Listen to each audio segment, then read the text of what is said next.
नमस्कार, मैं हूँ राजेश श्रीवास्तव। आज आपको मैं वो कहानी सुनाता हूँ जो आज उत्तर प्रदेश में विवादों के साथ बड़े चटकारे लड़ कर के सियासी गलियारों में चर्चा का सबब बनी हुई है। जी हाँ, आप समझ गए होंगे, बात हो रही है उत्तर प्रदेश पुलिस के मुखिया मुकुल गोयल की। मुकुल गोयल को कल मुख्यमंत्री योगी आदित्यनाथ ने हटा दिया है।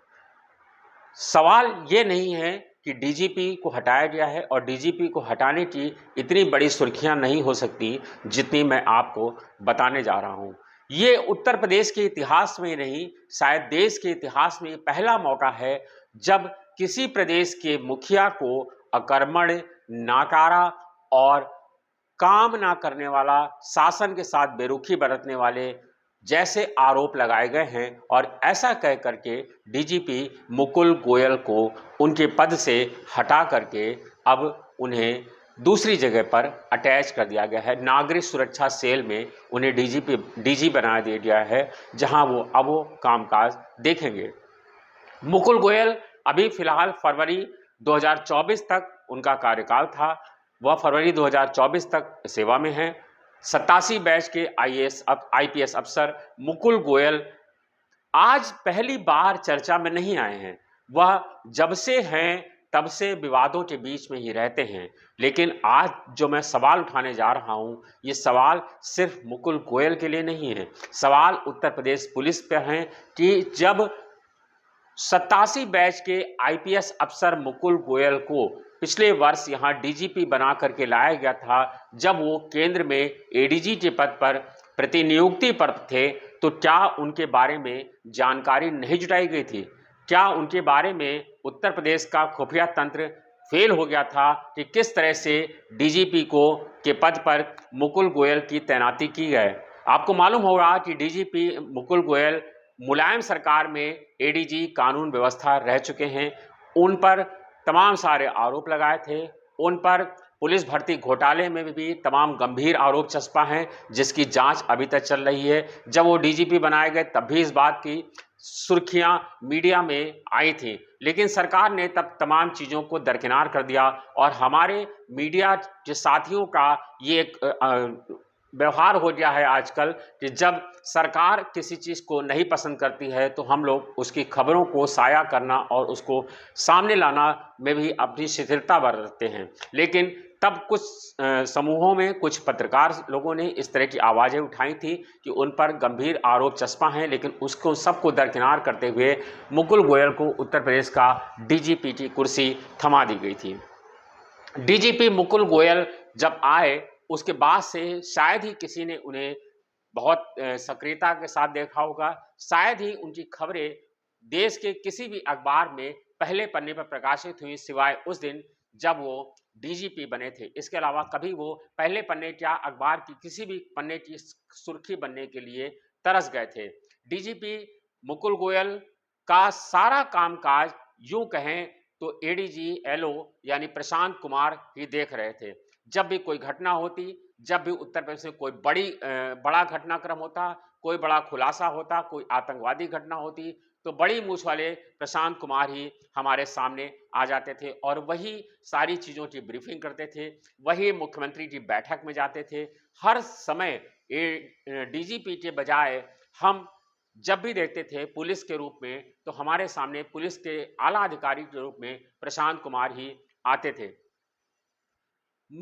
आपको याद होगा जब पिछले दिनों प्रधानमंत्री नरेंद्र मोदी यहां पर 2 दिन उत्तर प्रदेश में रुके थे और पुलिस मुख्यालय में यहां पर एक बैठक थी, जहां पर पूरे उत्तर प्रदेश ही नहीं पूरे देश भर के डीजीपी यहां पर आए थे। डीजीपी समिट जब थी, तो डीजीपी समिट में जब प्रधानमंत्री नरेंद्र मोदी यहां पर आए थे सिग्नेचर बिल्डिंग में, तब उत्तर प्रदेश की जिम्मेदारी या यूं कहें डीजीपी समिट की सारी जिम्मेदारी मुकुल गोयल के बजाय दे दी गई थी प्रशांत कुमार को। तभी से ये मालूम हो गया था, हम लोगों को ये लग गया था कि मुकुल गोयल को किनारे करने की तैयारी अब शुरू हो गई है, क्योंकि जब डीजीपी के बजाय एडीजी प्रशांत कुमार को ये जिम्मेदारी दी गई थी, तभी से ये बिल्कुल साफ हो गया था कि अब मुकुल गोयल की यहाँ पर चलेगी नहीं। और मुकुल गोयल ने भी धीरे धीरे अपने आप को पीछे कर लिया था। आज भले ही तमाम सारे आरोप लगाए जाएँ, लोग कह रहे हैं कि वो जो है ट्रांसफ़र पोस्टिंग में इंटरेस्ट रखते थे, ये रखते थे। लेकिन मैं आपको बताऊँ कि डीजीपी एक इंस्पेक्टर तक का तबादला नहीं करा पाते थे। ये शायद अकर्मण्यता ही थी कि कोई उत्तर प्रदेश का डीजीपी हो और एक इंस्पेक्टर को के ट्रांसफ़र को अपनी प्रतिष्ठा का प्रश्न बना ले, उसके बावजूद उस इंस्पेक्टर के ट्रांसफ़र को ना करा सके। ये शायद उनके लिए भी ग्लानि का विषय होगा, उनके लिए भी शायद बहुत गंभीर विषय होगा, जिसके पश्चाताप में वो खुद ही जल रहे होंगे। लेकिन ये शासन है, ये प्रशासन है, यहाँ पर टकराना इतना आसान नहीं होता है। डीजीपी के पद पर है मुकुल गोयल को अब हटा दिया गया है। डीजीपी मुकुल गोयल के हटने के पीछे की जो कहानी है, वो बहुत दिलचस्प है। सूत्रों की माने तो उत्तर प्रदेश के पुलिस महकमे में एक बहुत बड़ी लॉबी है, जो एक उत्तर प्रदेश पुलिस के गृह विभाग को संभालने वाले एक आला अधिकारी के पीछे लगी हुई है। लंबे समय से आप समझ गए होंगे, अपर प्रमुख सचिव गृह की बात मैं कर रहा हूं। उनके पीछे एक बहुत बड़ी लॉबी काम कर रही है, जो चाहती है कि किसी तरह से उन्हें उस पद से हटा दिया जाए। इसके हटाने के पीछे लंबी कहानी है। अभी उन सब चीज़ों को सामने ला पाना बहुत मुफीद नहीं है, इसीलिए मैं इशारों में बात कर रहा हूं, आप समझ सकते हैं। लेकिन एडीजी प्रशांत कुमार को सामने लाया गया है और उन्हें स्पेशल डीजीपी का पद दिया जा सकता है। जब तक कि कोई नया डीजीपी नहीं आएगा, तब तक फिलहाल प्रशांत कुमार ही संभालेंगे। लेकिन मैं आपको उनके पीछे की सुर्खियां बता रहा था कि अब उस लॉबी को बड़ा, जब उत्तर प्रदेश से पिछले दिनों आपने देखा कि तमाम सारी घटनाएं हुई और घटनाएं ऐसी हुई थी कि जिन घटनाओं को पुलिस कर्मी ही अंजाम दे रहे थे, चाहे वो ललितपुर का पाली हो, चाहे ललितपुर का महोलिया हो, चाहे वो जैसे सीतापुर हो। तमाम ऐसी घटनाएं हुई जहां पुलिस का बरेली में हुआ, तो जो पुलिस की जो अकर्मण्यता थी वही सामने आई और इन सारी घटनाओं में पुलिसकर्मी ही दोषी नजर आए। अगर देखें, चाहे वो थाने में रेप हुआ हो, चाहे वो कानपुर में हुआ हो कि जो है आरोपी पिता को गिरफ्तार करने गई पुलिस ने बेटियों के साथ अभद्रता की, एक बेटी की जान गई, चाहे वो जो है पुलिस दरोगा ने और सिपाही ने मिलकर के एक महिला को निर्वस्त्र किया, उसको मारा पीटा, करंट दिया, इस तरह की जितनी भी घटनाएं हुई, सब में पुलिस ही दोषी पाई गई। कहा जाता है कि ये सब एक सिस्टम क्रिएट किया गया, उसका हिस्सा था और ये सब जो घटनाएं हुई, ये मुख्यमंत्री की छवि को धूमिल करने का एक प्रयास था, ताकि ये संदेश जा सके कि अब उत्तर प्रदेश में पुलिस महकमे में एक बड़ी कार्रवाई की जरूरत है। और इस सब लॉबी में, इसी लॉबी ने एक काम किया और इस पूरी, जब एक बड़ी घटनाक्रम को बना करके एक मुख्यमंत्री के सामने पेश किया गया, तभी मुख्यमंत्री ने, आपको याद होगा पिछले दिनों ललितपुर जब वो गए थे झांसी 2 दिन पहले, तब उन मुख्यमंत्री ने कहा था कि सबकी सूची बन गई है, मैं किसी को बख्शूंगा नहीं। मुख्यमंत्री को अब साफ है कि मुख्यमंत्री के सामने उन लोगों के हौसले बुलंद हो गए हैं, जिनके बनाई कहानी में मुख्यमंत्री ने समझ कर, विश्वास कर और घटनाओं क्रम का जो उदाहरण है उन सबको देख करके डीजीपी जी को उनके पद से हटा दिया है। अब इस लॉबी का उत्साह भी चरम पर है। उसका कहना है कि इन अधिकारी के खासम खास डीजीपी को हटा दिया गया है, इसका मतलब है कि उन्हें अब सफलता मिलने से कोई रोक नहीं सकता है। हालांकि उनकी सेवानिवृत्ति अगस्त 2022 में है, यानी इसी वर्ष मात्र 2 महीने बाद उनकी सेवानिवृत्ति हो जाएगी। अब सवाल यह है कि आखिर जब 2 महीने सेवानिवृत्ति के बचे हैं, तो इतनी बड़ी जद्दोजहद क्यों? जद्दोजहद इसलिए है कि कुछ खेमों ने यह खबर चलाई थी कि सेवानिवृत्ति के बाद उन्हें 2 साल का सेवा विस्तार दिया जा सकता है।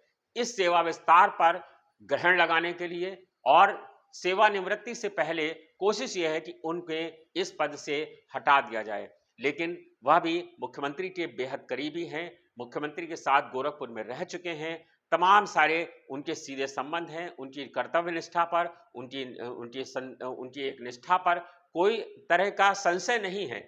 लेकिन जब लॉबी बहुत मजबूत हो और लॉबी इतनी प्रबल हो जाए, कि वो किसी भी षड्यंत्र को अंजाम देने में कामयाब हो जाए तो उसका उत्साह निश्चित रूप से प्रबल हो ही जाता है।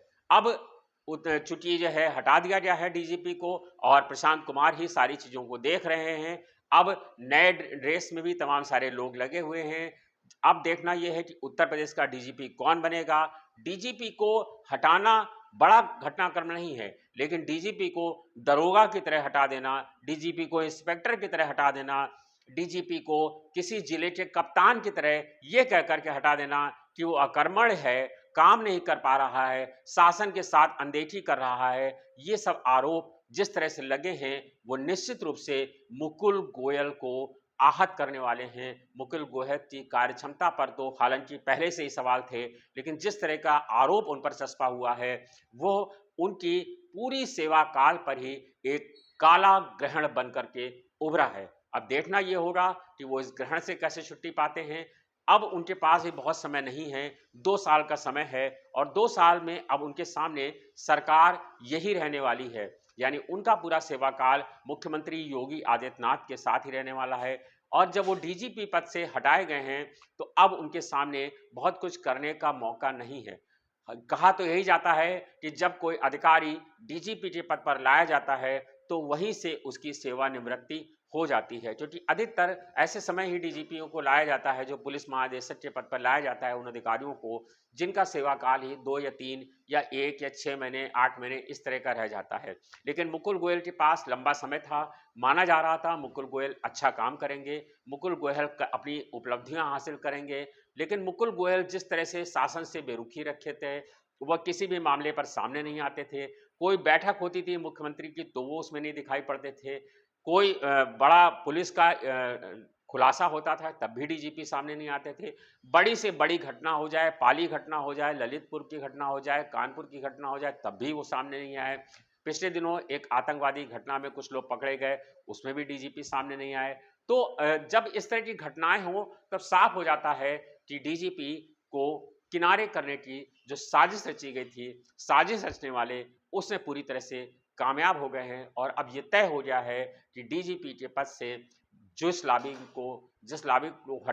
लाबी ने हटाने के लिए षड्यंत्र रचा था, अब उसके उत्साह तेज हैं। लिहाजा अब बड़े अधिकारी को चौकन्ना रहना पड़ेगा, क्योंकि अब कहा जा रहा है कि निशाना वो ही हैं। अब देखना यह है कि इन निशानेबाजों से वो कैसे बचते हैं, क्या बच पाते हैं या नहीं, ये सब अभी भविष्य के गर्त में है। धन्यवाद, शुक्रिया।